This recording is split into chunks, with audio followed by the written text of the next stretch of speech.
Well, hi. I have my window open so you can actually see, and that far speck of light right there, that's my neighbors. Everybody say hi, neighbors. Hi, neighbors. It is such a glorious night out. Gah, gah, gah. But I thought we'd just leave the window open. Hi. Just gonna fuss for a bit. Oh, goodness. I've got this new silk vintage shawl situation. Nailed it. Hello, Johnny O Twitch. I am not peering at my neighbors, but you are. See that? Welcome, welcome, welcome, one and all, to this evening's show, which is already a bit silly. The GlamourHobo Bedtime Tales. Climb into bed with me. I am your GlamourHobo bedtime tale teller, Carmel. I am wearing my nightcap. Are you wearing yours? It is good to see, in my mind's eye, everyone out there in internet land. I am broadcasting from Chickahominy and Powhatan land here in what is now known as Virginia and Richmond. And it snuck up on me. I was binging the season 3 of Lost in Space, and I realized, oh, I have a show.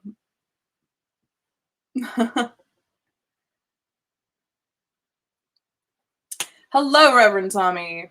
To answer your question, Johnny on Twitch, I'm really digging my digs, and it's growing on me.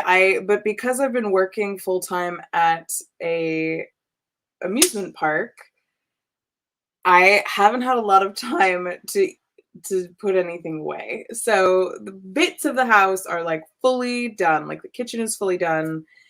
But my bedroom continues to be a bit of a tip. But here we are. And I hope you can hear the wind. It's just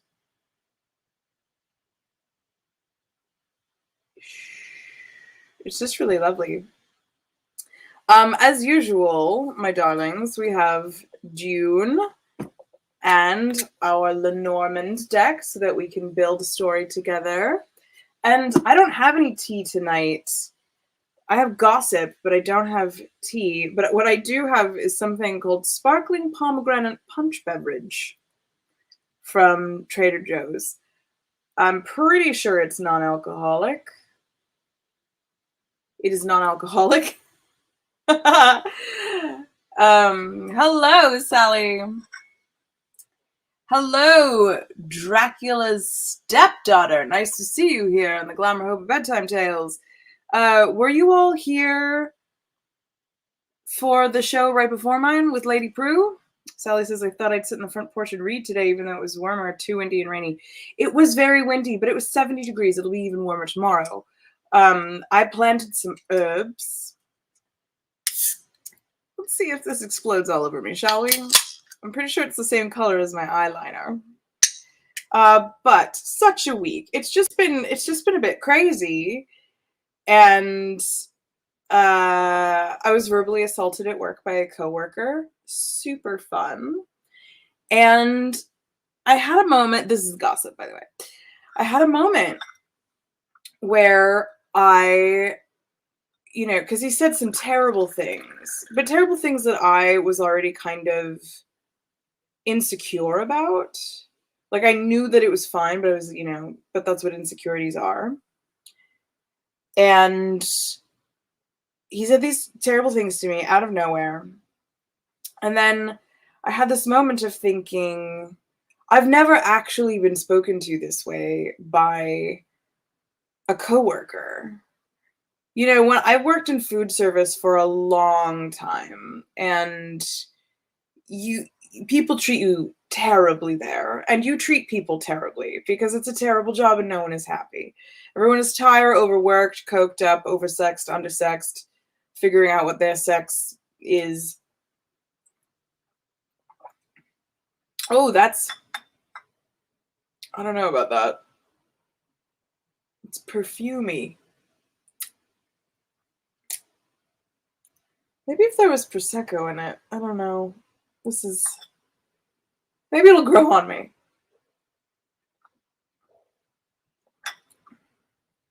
But I was just thinking about how, there have been moments in the past. I don't think I can get through this sparkling beverage. Where I've been worried that people are going to say terrible things about me, or speak down to me. Like, I've had tons of bosses say terrible things to me and belittling things, and like go for the jugular. Very rarely in my life have I ever had a good experience with a boss. But it's been a while, and yeah, it just came out of nowhere. And it was like, I think this is the first time that anybody's like come for me this way. So I was upset, as you might imagine. I was upset and I was surprised. And similarly, like when I was mugged about 5 years ago in broad daylight in a small town in between a church and a synagogue on a Sunday with my family 10 feet away and 2 Doberman pinchers, like the least likely of circumstances. I thought I would react a certain way, and I didn't. I thought, I was like a Xena warrior princess situation, and if anybody came at me, I would just cut their throat. That I would have no remorse and no problem just choosing violence immediately. And that's not what happened when I was mugged. That's not what happened this week either with my coworker. You think of all the things that you could have said or would have said or were able to say much after the fact. And, but in this specific instance, other than me being kind of surprised at how I took it, was because I recognized that something was wrong in him. And this is why it's important for people to take care of their mental health. Because I suspect that it's something that he is struggling with. And it's not for me to armchair diagnose or to make assumptions. But I've been around bipolar people before when I was a kid, when I have worked with people. And there's like a physiological thing that happens when you're watching someone go through a manic episode. And it's not about you. Whatever vitriol they're launching at you isn't actually about you. It's about whatever is going on in their head and in their heart and in the world that has nothing to do with you. And so, because it was just recently Mental Health Awareness Month, November, this is another PSA to tell you all, take care of yourselves, take care of your mental health. It is as important, nay, perhaps more important than your physical health. And whatever that means might even just mean admitting that you need help, or could do with a bit of help with the heavy lifting. So, what does the chat say? What on earth could the GlamourHobo be insecure about? You nail everything. You'd be surprised. Your strong-willed bosses handle strong-willed people worse. Oh, I have a whole theory about it. Not all bullies have mental health issues, but some do. Yes, absolutely. This is not to say that people who are mean or having a very bad day have mental health issues, but I suspect that this is, and he's not a bully. So there's that as well. Glad you do. Turning the deaf ear. I was just saying that she's a bunch to be secure and support. Again, not a bully. That's the thing. It was just like it was so out of the blue, so random. Bullies are different. I dealt with bullying a bit when I was a kid, but frankly, I was a terrifying child. I was really scary. Because I was angry and I was mean. So when people came at me, they got it so much worse.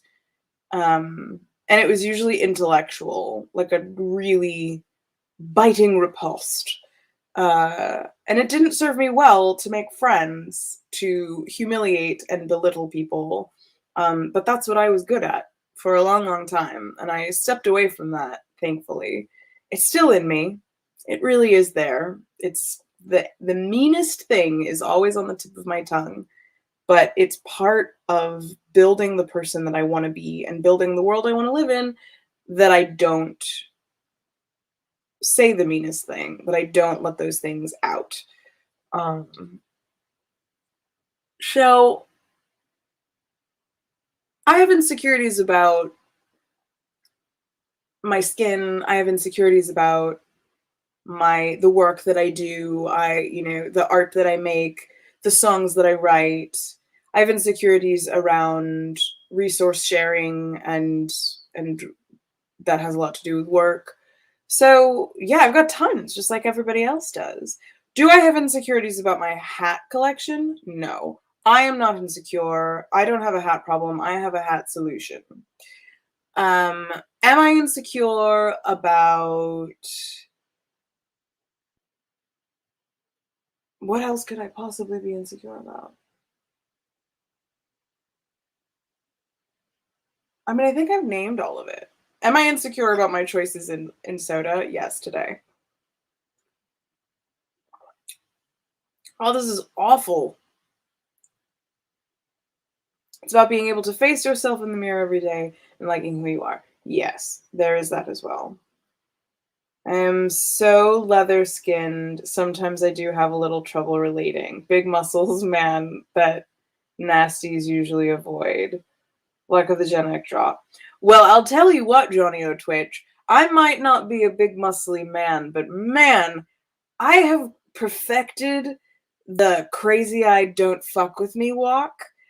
So I am very, very rarely bothered by strangers, like on the street, or men trying to harass me or hit on me. It just doesn't happen. Crazy-eyed don't fuck with me walk. That's right. I'm also from Cleveland, Ohio. Part of my childhood was spent in Cleveland, Ohio.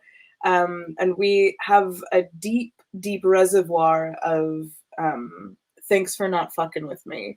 As my husband would say, it's a way of walking and carrying oneself, that is to say thank you first, polite, but also swear and also establish boundaries.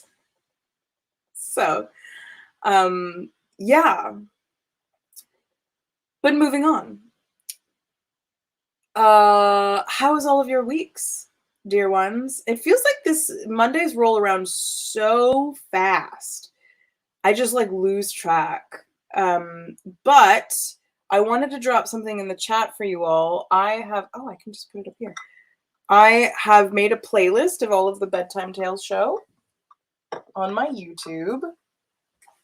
So if you ever missed one, you can go back and watch. But also, I am creating a probably this week, I'll be creating an edited playlist of the stories that we write together. So the Lenormand stories will be up, and that might go on my YouTube. It also might go on my Vimeo page. I think that would be really cool, personally, because it's kind of the crux of the channel of Nat21 is storytelling.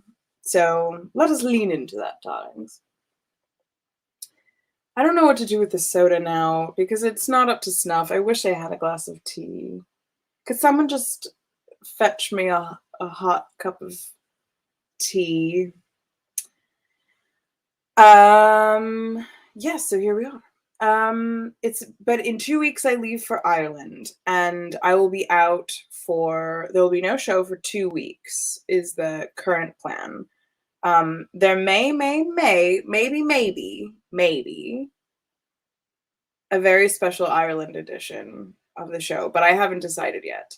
And if you're a Patreon of mine, as Johnny O Twitches, you will be getting mail from Ireland if you are at that $7 or above level. So if you haven't signed up yet, sign up now.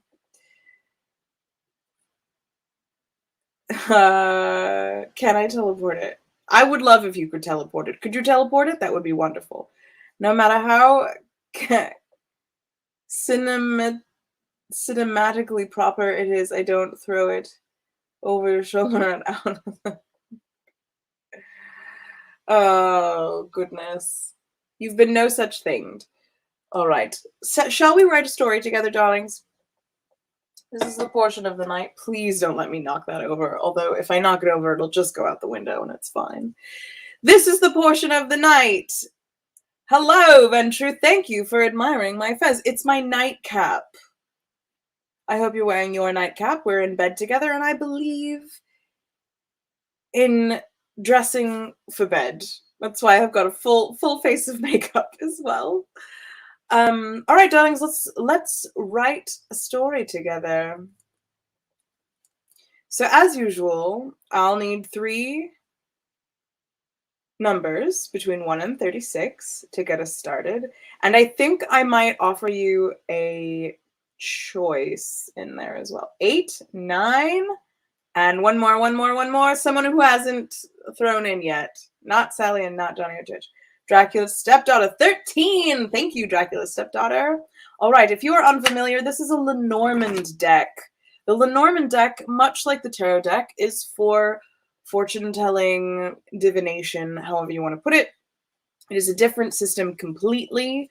It came from a similar section of Western Europe, and it is not quite as old as the original Tarot decks, but I find it very fun. And it is lesser known than the tarot. The tarot has 78 cards. This only has 36. So, and it's things like the fish, the ring, the bouquet. And because they were originally developed from standard playing cards, they also have correspondences. So like the fish is also the king of diamonds. So here on the GlamourHobo Bedtime Tales, before we jump into our classic sci-fi or fantasy, which is going to be Dune again this week, we are going to write a story together by choosing some numbers, and I will come up with something on the fly. There is no monkey in this deck. In modern decks, in some modern decks that have 52 cards that use the whole playing deck, I think somebody might have done a monkey. Okay, so what was it? 8, 9, 13. 8, 9. So we had got the bouquet again. Does anybody in the chat want to tell everybody else what happened last week, what the story was about? 8, 9, 13. 8, 9, 13. 8, 9, 13. 8, 9, 13. They're not in order, so I have to find them this way. 13. Ooh, the child. 8. We're looking for 8. Ooh, the coffin. Okay.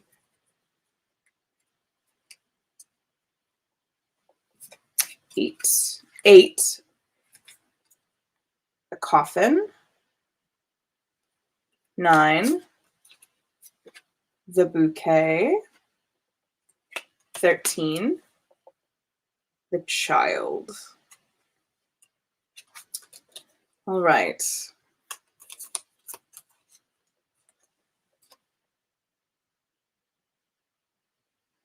Everybody get something to drink. All I have is this terrible pomegranate sparkling punch beverage from Trader Joe's, so that's where I am. What the hell?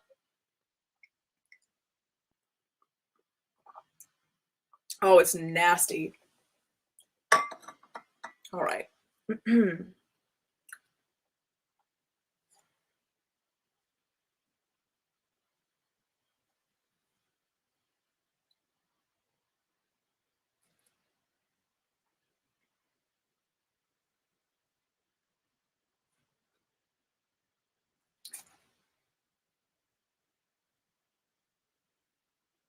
You may have forgotten,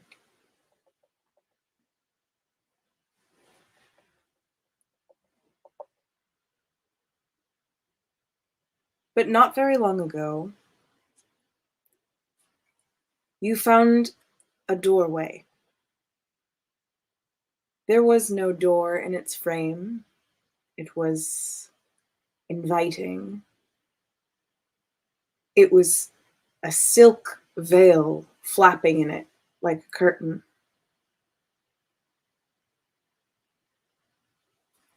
You had wandered into this structure, curious,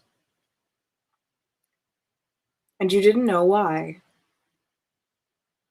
You had been wandering because you were heartbroken. Everything had ended so suddenly. Nothing was peaceful. Nothing was settled. You had taken to long walks. Today you found this.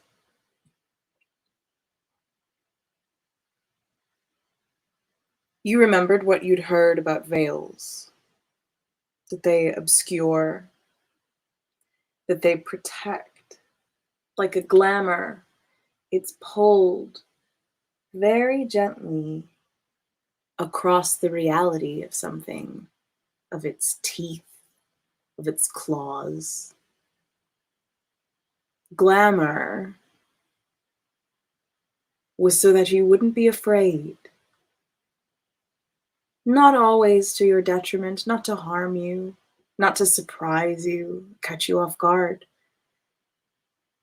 but so that those teeth and those fangs and that truth that lived behind that veil could move freely,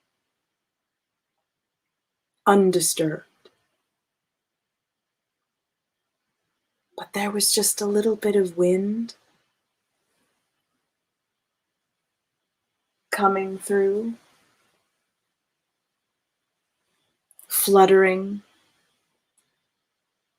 That doorway just ached to be walked through.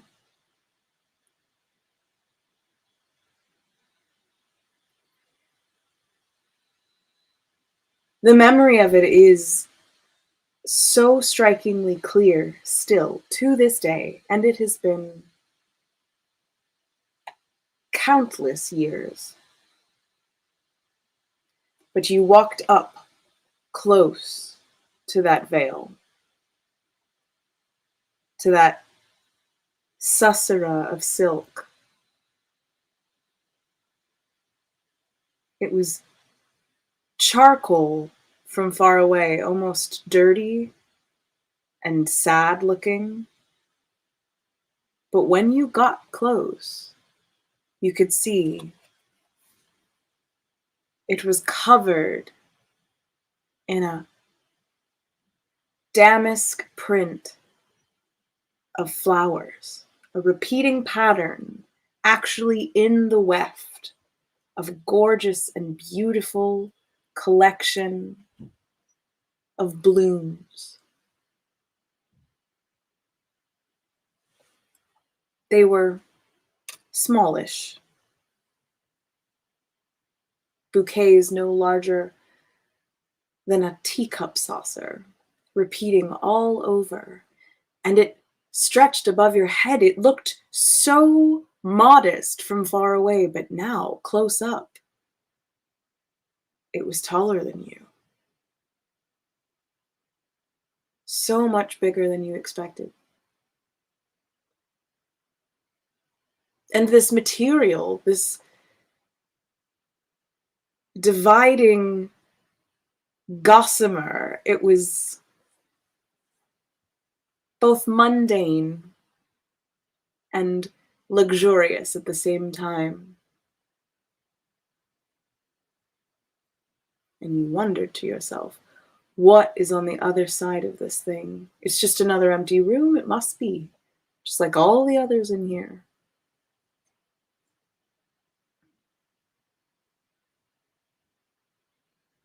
So I ask you, dear ones, here,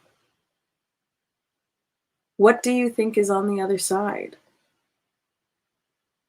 What did you think you would find if you pushed beyond that veil? Did you worry that it was hiding something dangerous? Did you wonder if it would transport you elsewhere? Did you actually just worry that if you crossed through it, you'd forget what you were doing? Just like if you were home and you walked into the kitchen and went, why did I come in here? What did you think you would find?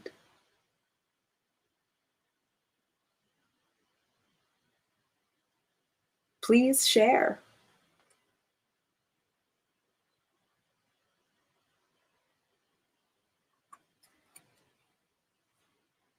The anticipation, the wind in the meantime.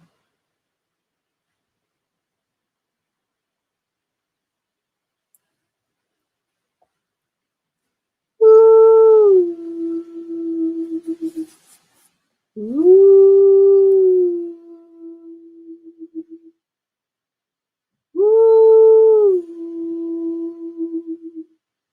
Ooh.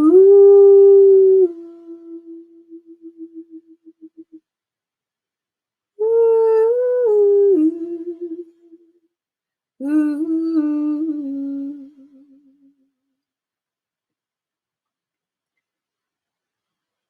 Ooh.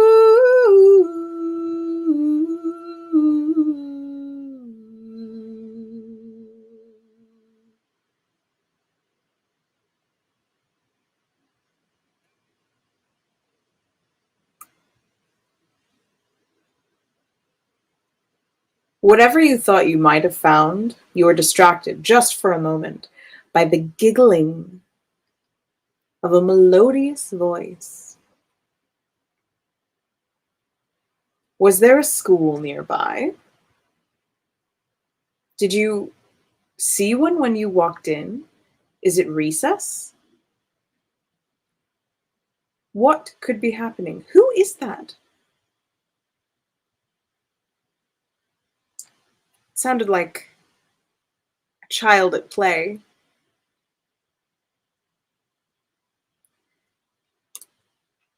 And it broke your concentration just long enough for the spell of this veil to lose its grip on you.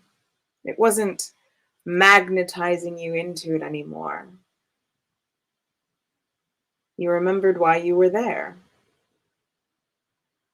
avoiding the rest of your life, avoiding what had happened, and the pain of it all.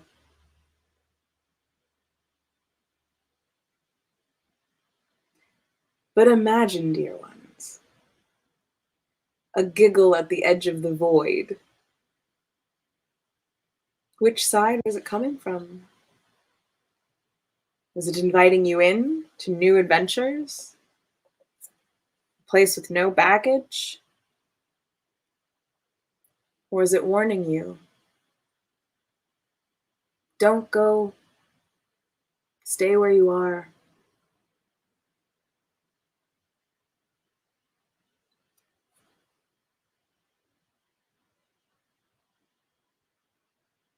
In my memory of that place,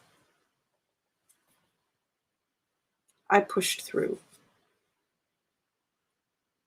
Here I am, on the other side of the veil.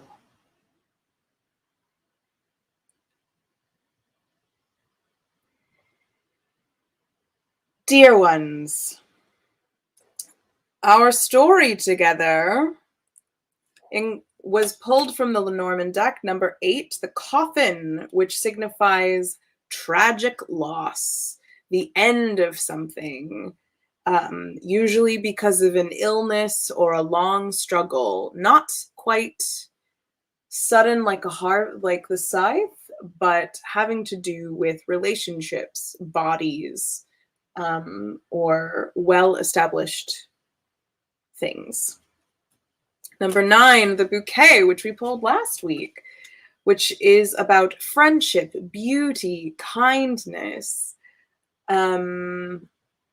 And also the language of flowers. So it could be about secret codes, about communication, and it definitely indicates things that happen between people in exchange. And there are pansies in here, I would like to point out, for pansies for remembrance in this particular art. And of course, number 13, the child. The child could represent a physical child, but it also represents new beginnings, innocence, curiosity, playfulness, and of course, context changes everything, but in their base meanings, that's where we've written our story. Ta-da! Give yourselves a round of applause. I did ask you a question in the middle, but nobody answered. I was gonna build more of the story based on what you said, but since nobody chimed in,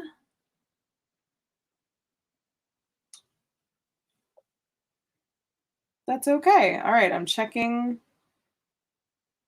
All right, everything is good to go.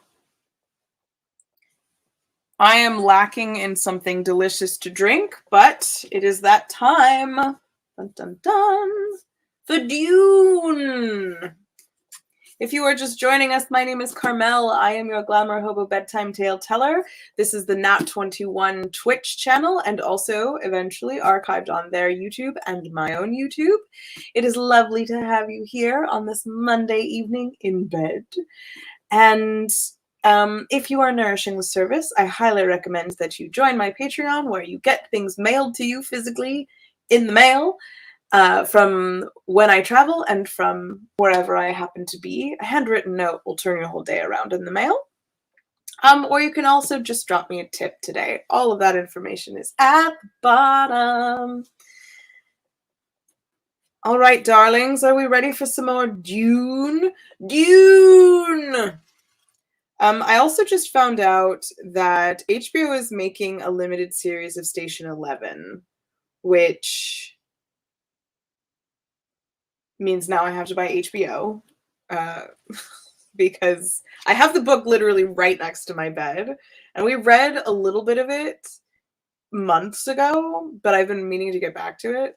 So we might switch away from Dune next week and go to Station 11, or maybe we'll do Dune through the end of the year, and then when 2022 comes along, we'll switch over to Station 11. All right, are you all out there? The chat is very quiet. It makes me uncomfortable. It makes me feel like I'm here by myself. All right, we just learned about the Harkonnens and how awful they are.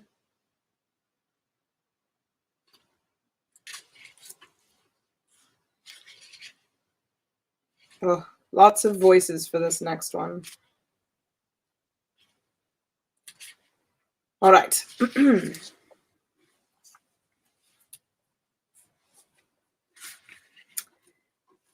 Thus spoke Saint Alia of the Knife. The Reverend Mother must combine the seductive wiles of a courtesan with the untouchable majesty of a virgin goddess, holding these attributes in tension so long as the powers of her youth endure. For when youth and beauty have gone, she will find that the place between, once occupied by tension, has become a wellspring of cunning and resourcefulness. Ooh! From Muad'Dib Family Commentaries by the Princess Irulan. I'm sorry, let's read that again, because I have a feeling this is just about women. Hi, Cubby. It's good to see you. All right. The Reverend Mother, any woman, must combine the seductive wiles of a courtesan while the untouchable majesty of with the untouchable majesty of a virgin goddess. So we've got virgin whore, okay, holding these attributes in tension so long as the powers of her youth endure. For when youth and beauty have gone, she will find that the place between, once occupied by tension, has become a wellspring of cunning and resourcefulness. Oh, that's some crone power right there. I am here for it. I am excited to have it.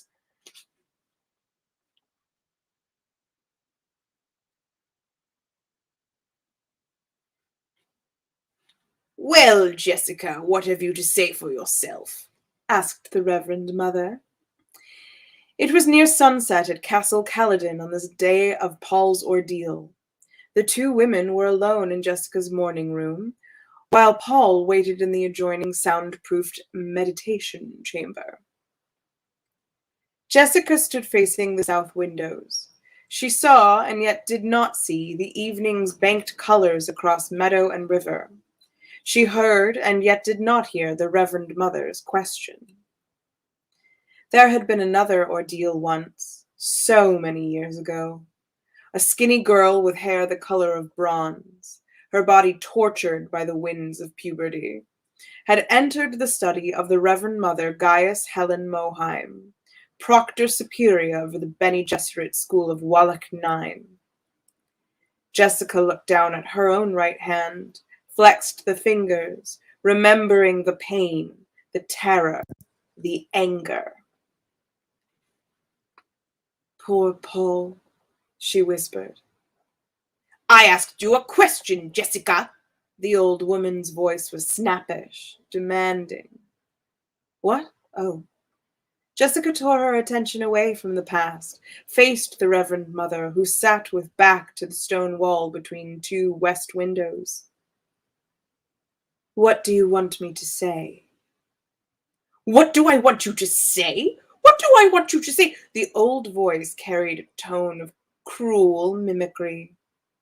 So I had a son, Jessica flared, and she knew she was being goaded into this anger deliberately. You were told to bear only daughters to the Atreides.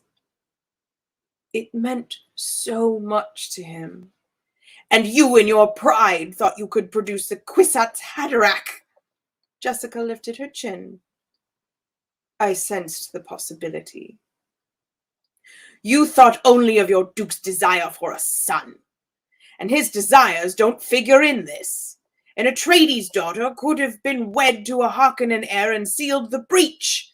You've hopelessly complicated matters. We may lose both bloodlines now. You're not infallible. She braved the steady stare of the old eye. Presently the old woman muttered, What's done is done. I vowed never to regret my decision. How noble! No regrets. We shall see when you're a fugitive with a price on your head and every man's hand turned against you to seek your life and your life of your son. Jessica paled. Is there no alternative? Alternative? A Bene Gesserit should ask that. I ask only what you see in the future with your superior abilities. I see in the future what I've seen in the past. You well know the pattern of our affairs, Jessica. The race knows its own mortality and fears stagnation of its heredity. It's in the bloodstream, the urge to mingle genetic strains without plan. The Imperium, the Choam Company, all the great houses, they are but bits of flotsam in the path of the flood. Choam. I suppose it's already decided how they'll redivide the spoils of Arrakis. What is Choam but the weather vane of our times? The Emperor and his friends now command 59.56% of the Choam directorship's votes. Certainly they smell profits, and likely as others smell those same profits, his voting strength will increase. This is the pattern of history, girl. That's certainly what I need right now. A review of history. Don't be facetious, girl. You know as well as I do that forces surround us. We've a 3-point civilization. The imperial household balanced against the federated great houses of the Landsraad, and between them, the guild with its damnable monopoly on interstellar transport. In politics, the tripod is the most unstable of all structures. It'd be bad enough without the complication of a feudal trade culture which turns its back on most science. Jessica spoke bitterly. Chips in the path of the flood, and this chip here, this is Duke Leto, and this one's his son, and this one's— Oh, shut up, girl! You entered this with full knowledge of the delicate edge you walked. I am Bene Gesserit. I exist only to serve. Truth! And all we can hope for now is to prevent this from erupting into general conflagration, to salvage what we can of the key bloodlines. Jessica closed her eyes, feeling tears press out beneath the lids. She fought down the inner trembling, the outer trembling, the uneven breathing, the ragged pulse, the sweating of the palms. Presently she said, "I'll pay for my own mistake. And your son will pay with you. I'll shield him as well as I'm able." Shield! You well know that the weakness there. You shield your son too much, Jessica, and he'll not grow strong enough to fulfill any destiny. Jessica turned away, looked out the window at the gathering darkness. Is it really that terrible, this planet Arrakis? Bad enough, but not all bad. The Missionaria Protectiva has been there and softened it up somewhat. The Reverend Mother heaved herself to her feet, straightened a fold in her gown. Call the boy in here. I must be leaving soon. Must you? The old woman's voice softened. Jessica, girl, I wish I could stand in your place and take your sufferings, but each of us must make our own path. I know. You're as dear to me as any of my own daughters, but I cannot let that interfere with duty. I understand the necessity. What you did, Jessica, and why you did it, we both know. But kindness forces me to tell you there's little chance your lad will be a Bene Gesserit totality. You mustn't let yourself hope too much. Jessica shook tears from the corners of her eyes. It was an angry gesture. You make me feel like a little girl again, reciting my first lesson. She forced the words out. Humans must never submit to animals. A dry sob shook her, and in a low voice she said, I've been so lonely. It should be one of the tests. Humans are almost always lonely. Now summon the boy. He's had a long, frightening day, but he's had time to think and remember, and I must ask the other questions about the dreams of his. Jessica nodded and went to the door of the meditation chamber and opened it. Paul, come in now, please. Paul emerged with a stubborn slowness. He stared at his mother as though she were a stranger. Wariness veiled his eyes when he glanced at the Reverend Mother, but this time he nodded to her. The nod one gives an equal. He heard his mother close the door behind him. Young man, the old woman said, let's return to this dream business. What do you want? Do you dream every night? Not dreams worth remembering. I can remember every dream, but some are worth remembering and some aren't. How do you know the difference? I just know it. The old woman glanced at Jessica and then back to Paul. What did you dream last night? Was it worth remembering? Yes. Paul closed his eyes. I dreamed a cavern and water and a girl there, very skinny with big eyes.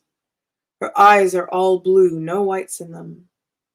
I talk to her and tell her about you, about seeing the Reverend Mother on Caladan. Paul opens his eyes.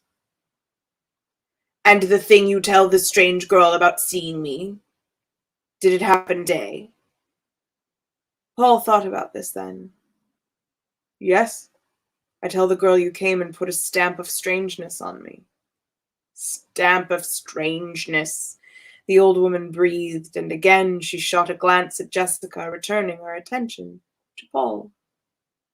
Tell me truly, Paul, do you often have dreams of things that will afterward exactly happen as you dreamed them? Yes, and I've dreamed about that girl before. Oh, you know her? I will know her. Tell me about her. Again, Paul closed his eyes. We're in a little place in some rocks where we're sheltered. It's almost night, but it's hot, and I can see the patches of sand out in the opening of the rocks. We're waiting for something. For me to go meet people, and she's frightened but trying to hide it from me, and I'm excited. She says, tell me about the waters of your home world, Usul. Paul opens his eyes. Isn't that strange? My homeworld's Caladan. I've never heard of a planet called Usul. Is there more to this dream? Yes, but maybe she was calling me Usul? I just thought of that. Again, he closes his eyes. She asks me to tell her about the waters. And I take her hand and I say, I'll tell her a poem. And I tell her the poem, but I have to explain some words like beach and surf and seaweed and seagulls. What poem? The Reverend Mother asks. Paul opened his eyes. It's just one of Gurney Halleck's tone poems for sad times. Behind Paul, Jessica begins to recite.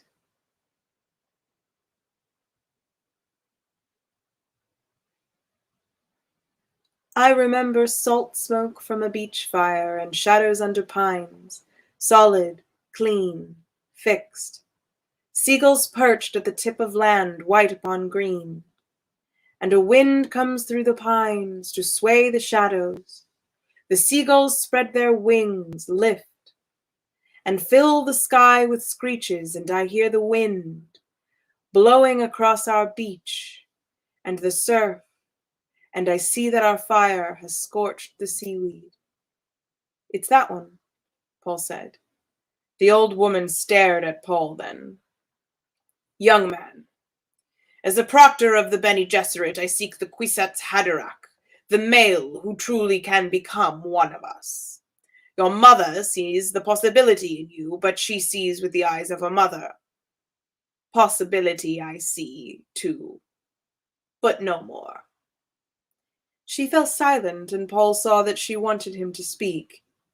He waited her out. Presently she said, As you will, then. You've depths in you, that I'll grant. May I go now? Don't you want to hear what the Reverend Mother can tell you about the Kwisatz Haderach? Jessica asked. She said those who tried for it died. But I can help you with a few hints at why they failed, the Reverend Mother said. She talks of hints, Paul thought. She doesn't really know anything. Hint, then. And be damned to me? She smiled wryly, a crisscross of wrinkles on the old face. Very well. That which submit rules. He felt astonishment. She was talking about such elementary things as tension within meaning. Did she think his mother had taught him nothing at all? That's a hint. We are not here to bandy words or quibble over their meaning. The willow submits to the wind and prospers until one day it is many willows, a wall against the wind. This is the willow's purpose. Paul stared at her. She said purpose, and he felt the word buffet him, reinfecting him with terrible purpose. He experienced a sudden anger at her, fatuous old witch with her mouth full of platitudes. You think I could be this Kwisatz Haderach? You talk about me, but you haven't said one thing about what we can do to help my father. I've heard you talking to my mother. You talk as though my father were dead. Well, he isn't. If there were a thing to be done for him, we'd have done it. You may be able to salvage, we may be able to salvage you. Doubtful, but possible. But for your father, nothing. When you've learned to accept that as a fact, you've learned a real Bene Gesserit lesson. Paul saw how the words shook his mother. He glared at the old woman. How could she say such things about his father? What made her so sure? His mind seethed with resentment. The Reverend Mother looked at Jessica. You've been training him in the way. I've seen the signs of it. I'd have done the same in your shoes, and devil take the rules. Jessica nodded. Now I caution you to ignore the regular order of training. His own safety requires the voice. He already has a good start in it, but we both know much more he needs, and desperately. She stepped close to Paul, stared down at him. Goodbye, young human. I hope you make it. But if you don't, well, we shall yet succeed. Once more she looked at Jessica. A flicker sign of understanding passed between them. Then the old woman swept from the room, her robes hissing. With not another backward glance, the room and its occupants already were shut from her thoughts. But Jessica had caught one glimpse of the Reverend Mother's face as she turned away. There had been tears on those seamed cheeks. The tears were more unnerving than any other word or sign that had passed between them this day. And that is it. I think it's actually kind of perfect. We read that because they talked about wind. There was poetry about wind and about fabric sweeping through the rooms. And we wrote a story about veils and fabric. And we have the wind. We have the actual wind coming from behind me through the room. So there we have it. And we're right on time. Darlings, how did you enjoy your story time today? Did you like what we wrote? Are you enjoying Dune? I hope you've had a good night. I always love seeing you. It's a pleasure and a privilege to spend my evenings with you, Monday evenings, and they always come around really quickly. So I hope to see you again next week before I take a bit of a break.